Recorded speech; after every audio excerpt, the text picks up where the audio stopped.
ตลอดประวัติศาสตร์อันยาวนานของการปกครองแบบราชวงศ์ในจีนบูเช็กเทียนคือจักรพรรดินีหญิงองค์แรกและองค์เดียวในประวัติศาสตร์จีนผู้ครองราชย์ในราชวงศ์ถังตั้งแต่ปี 690 ถึง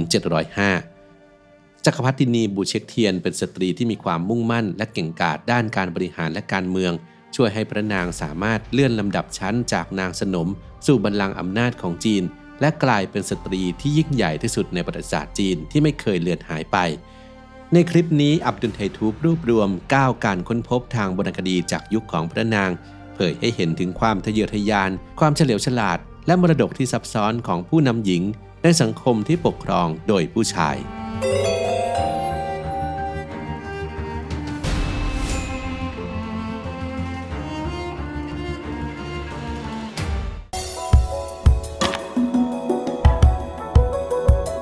วัดถ้ำเฟิงเซียนเป็นสถานที่ที่ศิลปะและพลังแห่งศรัทธารวมเป็นหนึ่งถ้ำนี้ตั้งอยู่ที่หน้าผาฝั่งตะวันตกของถ้ำหลงเหมินมีประติมากรรมที่ยิ่งใหญ่ที่สุดแห่งหนึ่งในประวัติศาสตร์จีนคือพระพุทธรูปไวโรจนะสูง17 เมตรเป็นผลงานชิ้นเอกที่สลักระหว่างปี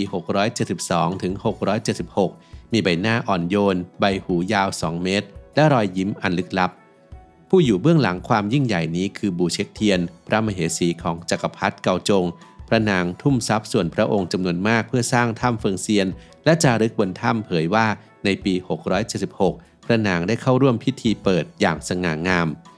นักวิชาการด้านประวัติศาสตร์ราชวงศ์ถังและซ่งบางคนอย่างแพทริเซียเอฟบรีเชื่อว่าใบหน้าอันสง่างามนี้อาจได้แรงบันดาลใจจากบูเช็กเทียนในวัย 44 ปีซึ่งอาจจะเป็นพระประสงค์ของพระนางเองเพื่อผสานความเป็นหญิงเข้ากับอำนาจศักดิ์สิทธิ์ด้วยกลยุทธ์อันชาญฉลาดเอาชนะอคติทางเพศในสังคมจีนยุคนั้น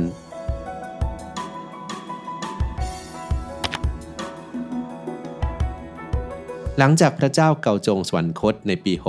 683 พระนางบูเช็กเทียนได้เข้ามามีบทบาททางการเมืองมากขึ้นก่อนจะสถาปนาตนเองเป็นจักรพรรดินีในช่วงนี้พระนางเริ่มใช้พระสูตรชื่อว่าเกรทคาวสุตราคัมภีร์มหายานจากอินเดียมาใช้เป็นเครื่องมือสร้างความชอบธรรมและสนับสนุนการขึ้นครองราชย์ของตนในส่วนที่ 4 ของพระสูตรนี้บอกเล่าคำทำนายว่าพระโพธิสัตว์หรือพระพุทธเจ้าองค์ต่อไปจะอุบัติในร่างสตรีเพื่อปกป้องโลกมนุษย์และนำความร่มเย็นมาให้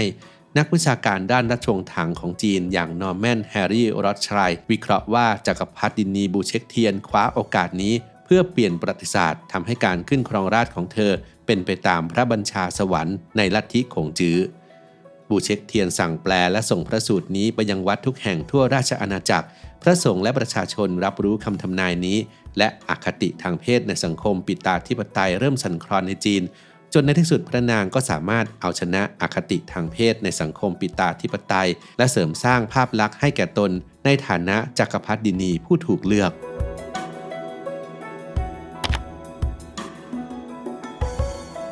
ในยุคที่จักรพรรดินีบูเช็กเทียนครองราชย์เป็นช่วงเวลาที่หาไม่ได้อีกแล้วในแผ่นดินจีนในช่วงนี้เกิดการปฏิรูปมากมายหนึ่งในนั้นคือตัวอักษรเจ๋อเทียนอักษรที่เกิดและดับไปพร้อมราชวงศ์โจวตัวอักษรเจ๋อเทียนนั้นเป็นชุดตัวอักษรจีนที่พระนางบูเช็กเทียนทรงมีพระราชดำริให้สร้างขึ้นในปี 689 ตามคำแนะนำของทรงฉินเค่อขุนนางผู้ภักดีเพื่อแสดงพระราชอำนาจและสร้างความแตกต่างในยุครัชกาลของพระนางจำนวนตัวอักษรที่สร้างขึ้นมีข้อมูลแตกต่างกันในแต่ละแหล่งเช่น 12, 17, 19 หรือ 30 ตัวซึ่งถูกพบว่าถูกบังคับใช้ในช่วงรัชกาลของพระนางเท่านั้นอย่างไรก็ตามระเบียบการเขียนนี้ก็สิ้นสุดลงหลังบูเช็กเทียนสวรรคตในปี 705 เมื่อมีการสั่งยกเลิกและนำตัวอักษรจีนดั้งเดิมกลับมาใช้อีกครั้ง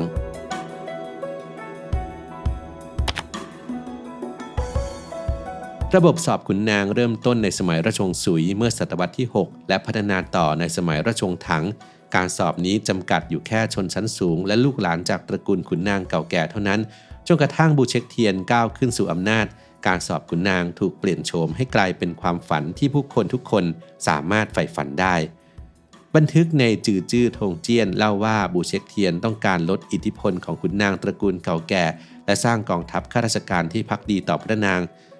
จึงปฏิรูปการสอบขุนนางให้เป็นการสอบจองหงวนเปิดโอกาสให้สามัญชนที่มีความสามารถก้าวขึ้นสู่ราชสำนักในปี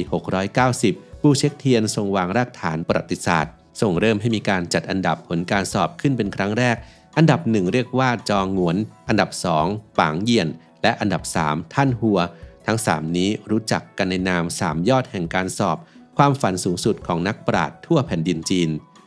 การสอบจองหงวนเป็นหนึ่งในสัญลักษณ์การปฏิรูปของบูเช็กเทียนและกลายเป็นเส้นทางสู่ความสำเร็จที่ยิ่งใหญ่ไม่เพียงในจีนแต่ยังส่งอิทธิพลถึงดินแดนเพื่อนบ้านระบบนี้พัฒนาต่อในราชวงศ์ซ่งหยวนหมิงและชิงจนกระทั่งถูกยกเลิกในปี 1905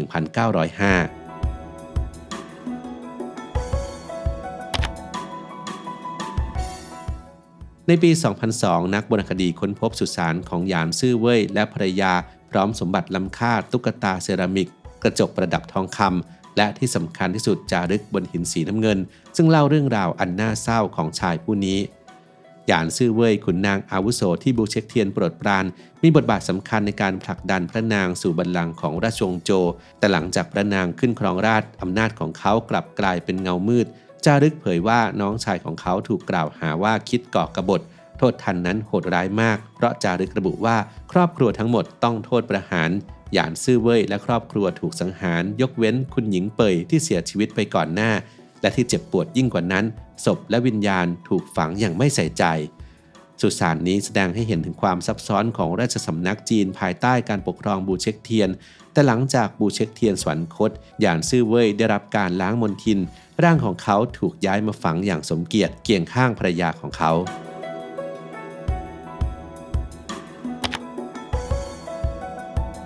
ในปี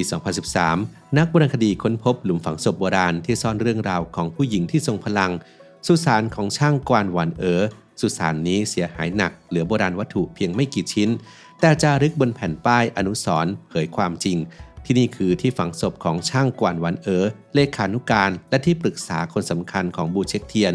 นักโบราณคดีจากมหาวิทยาลัยครูซานซียกย่องว่าการค้นพบนี้คือกุญแจสู่ประวัติศาสตร์ราชวงศ์ถังช่างกวนหวันได้รับการยกย่องว่าเป็นหนึ่งใน4สตรีผู้เปี่ยมพรสวรรค์ของจีนโบราณด้วยกวีนิพนธ์อันลึกซึ้งและสติปัญญาอันเฉียบแหลมเธอได้รับความชื่นชมจากจักรพรรดินีด้วยความสามารถด้านกวีนิพนธ์และการจัดการกิจการของรัฐและได้ก้าวขึ้นสู่ตำแหน่งเลขานุการอาวุโสและที่ปรึกษาคนสำคัญโดยให้เด็กสาววัยรุ่นนั่งใต้โต๊ะในระหว่างการประชุมสำคัญเพื่อบันทึกการประชุมร่างพระราชโองการช่างกวนหวันมีส่วนในกิจการทหารและการปกครองช่วยบูเช็กเทียนในพิธีศักดิ์สิทธิ์บนยอดเขาซงซานและปราบกบฏที่คุกคามราชบัลลังก์บางบันทึกยกย่องว่าเธอก้าวสู่ตำแหน่งนายกรัฐมนตรีหญิงคนแรกซึ่งเป็นสิ่งที่ไม่เคยเกิดขึ้นมาก่อนในประวัติศาสตร์จีน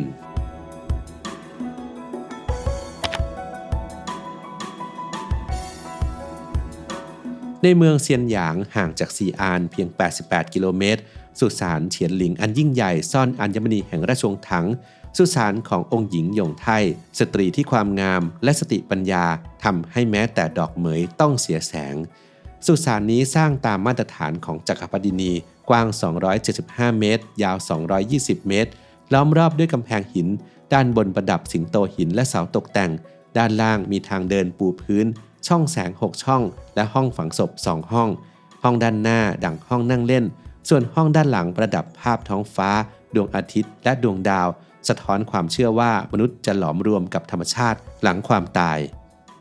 โลงศพหินขององค์หญิงหยงไทแกะสลักราวกับบ้านอันสง่างามด้วยหน้าต่างประตูและภาพสาวใช้ยืนเฝ้าแต่สิ่งที่ทำให้สุสานนี้โดดเด่นคือจิตรกรรมฝาผนังที่เล่าเรื่องราวของสตรีแห่งราชสำนักถังจิตรกรรมเหล่านี้เผยชีวิตอันรุ่งโรจน์ของสตรีในสมัยบูเช็กเทียนองค์หญิงหยงไทช่างกวนหวันและองค์หญิงไทผิงไม่เพียงงดงามแต่ยังกล้าหาญพวกเธอออกล่าสัตว์เล่นโปโล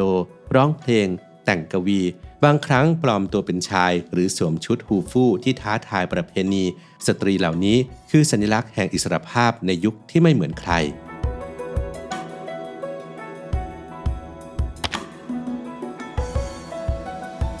ในเขตเฉียนมณฑลซานซีมีสุสานอันยิ่งใหญ่ที่ยืนหยัดเป็นพยานแห่งยุคทองของราชวงศ์ถังที่นี่คือที่ฝังพระศพของจักรพรรดิเกาจงและบูเช็กเทียนจักรพรรดินีหญิงเพียงคนเดียวในประวัติศาสตร์จีนสุสานเฉียนหลิงสร้างขึ้นในปี684และขยายต่อจนถึงปี706เป็นหนึ่งในสุสานราชวงศ์ถังที่ได้รับการอนุรักษ์ดีที่สุดจากทั้ง18แห่งพบโดยบังเอิญโดยชาวบ้านและมีประวัติรอดพ้นจากการปล้นถึง3ครั้ง แต่สิ่งที่ดึงดูดทุกสายตาคืออนุสาวรีย์ไร้ตัวอักษรของบูเช็คเทียนป้ายหินสูง 6.3 เมตรหนัก 99 ตันแกะสลักด้วยมังกรพันกันและนกฟินิกซ์อันงดงามแต่กลับว่างเปล่าไม่มีตัวอักษรจารึกอยู่เลยแม้แต่ตัวเดียวตามธรรมเนียมป้ายหลุมศพของจักรพรรดิควรจารึกคุณงามความดีแต่บูเช็คเทียนเลือกที่จะทิ้งมันไว้เป็นปริศนาในปัจจุบันยังคงไม่มีใครทราบได้ว่าทำไมพระนางถึงเลือกเช่นนี้บางคนเชื่อว่าความยิ่งใหญ่ของพระนางเกินอย่างถึงด้วยคำพูดบางคนว่าเป็นการหลบเลี่ยงการวิจารณ์จากนักปราชญ์คงจื้อหรืออาจเป็นเพราะในบั้นปลายชีวิตที่พระนางหันมานับถือพุทธศาสนาพระนางอาจเห็นว่าชีวิตและความตายเป็นเพียงภาพลวงและความดีชั่วไม่อาจตัดสินได้ด้วยตัวอักษร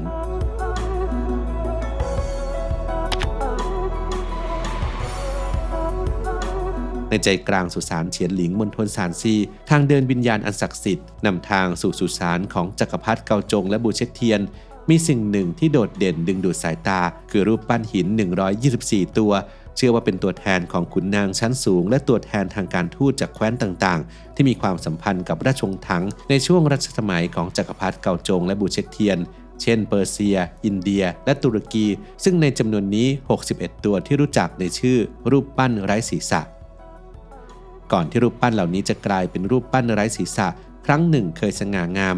นักวรรณคดีเชื่อว่าแผ่นดินไหวครั้งใหญ่ในมณฑลซานซีปี